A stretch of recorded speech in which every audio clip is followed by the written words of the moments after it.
All right. So it just happened. Today, it finally happened. The company that I was up on, well, it was my best performer, hit my basically profit target price, and I sold it, guys. I sold it. If you guys do not know what I'm talking about, I am specifically talking about the company Broadcom. Broadcom has been my best performer for quite some time now, and I've stated several times that because this company was upwards of 20 grand when it comes to profits, I was willing to sell it in order to make those gains, even though I would get a hit when it comes to dividends. And I specifically wanted to make that 20 grand when it comes to the profits, and it just so happened that I hit it today and then some. I would also like to show everybody something that if you were following this channel, you would have caught on to Broadcom being this valuable, because here is a video from 2 years ago. So you're about to listen to old me from 2 years ago. My quality is terrible. Calculator wasn't what it is today, but take a look at these numbers. If you guys see this, this is looking at Broadcom, and that top number that you guys see right there was the current share price at Broadcom. It went down to as low as $499. This was before the 10-to-1 stock split. Okay, so really that $499 is basically $49.91 basically. And well, if you take a look at what I say here, we can see that even at that price, it was still looking like a great buy based on my discounted free cash flow. Let us take a listen to this. Guys, this gives us some target share prices. We got not adjusting for debt for the low assumption of $481.88, median assumption $518.67, and for the highest assumption $557.71. Adjusting for debt, you can see they do have a lot more net debt on hand than they do cash and equivalents, which brings this value down. Now for the low assumption, guys, it is $429.03. Median, it is $465.56, and a high one of $504.33. So basically, if you guys were following the channel and you've been following since 2 years ago, you all know that basically I was right. The calculator was correct. That's not necessarily me tooting my own horn here, but fundamentals matter, right? Fundamentals matter. That's basically what I'm trying to tell everybody. That when I say that company, hey, it's expensive, it's probably expensive. Odds are, right? Odds are. If a company's looking good and it should be worth more or whatever, then it probably is the case. Obviously, I was right when it came to Broadcom, and we did have the opportunity to buy it at around $146 during Liberation Day. Hopefully, y'all took that chance.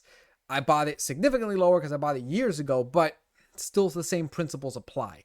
So do not get discouraged, right? Do not get discouraged just because you missed out. There will be other opportunities, but the thing is, when other opportunities arise, you can't chicken out, right? Stick with the fundamentals, stick with the process, and trust the process. It will guide you to decently green pastures. You're gonna get your losses here and there, but in general, it should be in the positive. So what this video is going to be about is going to be talking about what next, right? Because this is a lot of money, right? This is $30,000 total. It wasn't just Broadcom, it was also NVIDIA as well, which I did sell because it's upwards of like $141 or so, and I just didn't really consider it holding it much longer. I really didn't. So again, the purpose for this video, it is what to do next, and I'm gonna go with you guys exactly what to do next. But the one thing that I really do need to do before we even get through anything is, of course, I need to thank the one person that allowed this to be done to begin with. And that is, of course, big man upstairs, right? Jesus Christ. He's the one that allowed it to happen, right? So I owe everything to him, and I do not want to boast in it. I really don't. I want to boast in him because at the end of the day, he's the one that allowed it to begin with. In fact, I'm going to show you guys some scripture before we head on to the rest of the video. And that is, if we take a look at Job 1:20 through 22. Then Job arose and tore his robe, shaved his head, and he fell to the ground and worshipped. And he said, naked I am from my mother's womb, and naked I shall return there. Yahweh gave, and Yahweh has taken away. Blessed be the name of Yahweh. So there it is. At the end of the day, I was not the one that did this. He's the one that did that, not me. So I'm going to take what just happened and I'm going to use it to glorify him in the best possible manner I can. So that's just what I'm going to do. I'm going to be true to my faith first. With that said, now let's head into exactly what the next steps is going to be when it comes to this. But first, I have to show you guys exactly what happened. So if we look over here at Charles Schwab, today, Broadcom hit an all-time high, really massive all-time high. And as I've stated several times, I was willing to sell it. I had 115 shares, 115.0027 shares, but I'm just going to say 115 shares. I did buy some guys while it was down in April. During Liberation Day. In fact, I bought majority of these 15 shares within the span of 1 year ago. So 15 of these shares are short-term capital gains, but 100 of them are long-term capital. Nonetheless, though, I did manage to sell 115 shares of Broadcom for a price of $255.41, which is a total returns of $29,372.82. Overall profits only were at about $20,000. Now, I did the same thing when it came to NVIDIA. As you guys know, I did buy NVIDIA when it was at $98, when it fell once again during Liberation Day. This is just more proof that I am willing to put my money where my mouth is. When I say, guys, it's a good time to buy, I'm doing it too. So hopefully that does build credibility. Nonetheless, though, we got a total quantity of 10 shares, and I bought this at $98, and I just sold it for $141.36 for a total returns of $1,413.62. This resulted in a total returns of a positive $30,786.44. I do have another account on here, which is my boys, and I also had some dividends as well coming in. So even though it says $30,857.23, it is a little bit less than that, but honestly, I think it's off by like $100 or so. Regardless, it's basically $31,000 for this massive sell that I just did. And while most people would take that kind of profit and just absolutely go crazy with it, I'm not that kind of person. The first thing I realized I needed to do the second I got it was, no, number one, thank the Lord, of course. And number two, figure out the taxes on this thing, because it is going to be nasty. This year, 2025, is going to be nasty. So I wanted to find out how much in taxes I will owe for 2025. And now that we have things like AI, ChatGPT, and Grok, it couldn't be easier to figure this out. So I actually decided to ask Grok what my taxes are going to be. Now, I already put in a bunch of the information above, my income from my day job, the returns I just showed you guys, which ones were long-term, which ones were short-term, the dividends as well for the remaining of the year, and my address where I live, just so that way it is as precise as possible. And here's the final breakdown when it comes to the taxes for 2025. Federal taxes owed will be $3,460.04. Pennsylvania state taxes, $3,077. That's insane. Taxes from investments are, so this is just the taxes just from selling, from investments are $1,160.03. And the overall taxes will be $6,537.21.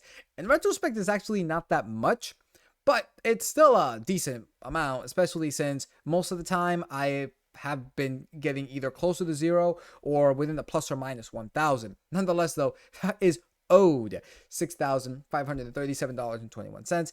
This is after also including married filing jointly, so the double deduction of $15,000 and $15,000, total of $30,000 standard deduction, and a child tax credit of $2,000. It's still $6,537. And also on top of that, I forgot to mention as well, last year I actually had a lot of sells that ended up at a negative, and $3,000 got to be rolled over to this year. So really, it's $3,000 less because of the losses from 2024. So that's the reason why it is looking at this number. Again, this is something that needs to be known, so that way when we actually get there, it's not a big surprise. Now, when it comes to that, this is actually even still not correct, because I plan to take this $30,000 from all these cells and I plan to reinvest it into JEPQ, SPYI, or QQI. And the reason for this is because I would like to increase my dividends, because if we take a look at this, well, after these cells, my dividends did take a hit, which is not really surprising. Broadcom basically made up about $278 in change, which, if you guys saw, I was basically at around $7,200. So yeah, after selling it, the overall estimated income for 2025 fell from $7,200 or close to that to now basically around $6,968. However, for the next 12 months, we can see that it's basically at $7,100. So it didn't really change in the overall aspect of the future. In the short term, though, in the 1 year, it did basically till December, it did change a few things here and there. However, if I were to put this money something along the lines of like JEPQ, we can see that this is a very, very big dividend yield. However, JEPQ's dividends are not qualified dividends. They are non-qualified dividends. So if we were to put this $30,000 at this ETF, this would generate approximately, if you were to do the math right now, that would generate approximately an extra $3,503 every single year. If we add the $7,100 to this, this would be a total of $10,603. Massive increase from what it was when I had AVGO originally. Now, if I were to look at, for example, QQQI, we can see that the dividends are much higher at 14.5%. If we were to do this math one more time, we would get a total return on QQQI of $4,465.75. Obviously, if we add this to the $7,100 from the original dividend, we're upwards of $11,565. So right now, the decision is, where do I put it into? Do I put it into QQQI or JEPQ? At the end of the day, though, the dividends from these two ETFs are going to be unqualified, non-qualified. So really, the taxes for the remaining of the year are going to be even higher, because right now, this is looking into the fact that these are, well, just at 7,000. The math that I did with Grok was only looking at the overall dividends from the $6,968.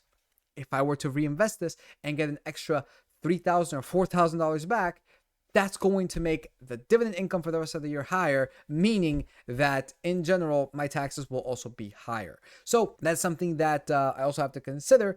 However, it is something that I'm 100% going to do, because the goal right now, it is definitely to increase that dividend income.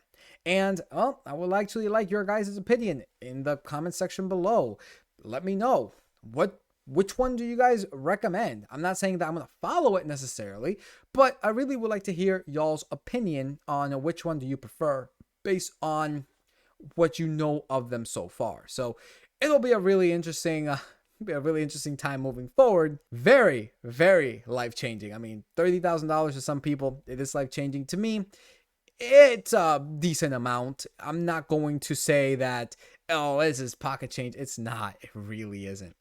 It's something I'm grateful for. Thank the Lord. And at any moment, he can take it away, because it's his money. It's not my money. But really would like everybody's opinion when it comes to that. And with that said, guys, make sure to like, subscribe, comment. It really does help over the algorithm on YouTube, as well as Rumble. Make sure to follow us on X at Fatal Investing. And of course, if you'd like to join us on the Discord, the link to that is in the description below. So with that said, peace out, and we'll see you all next time.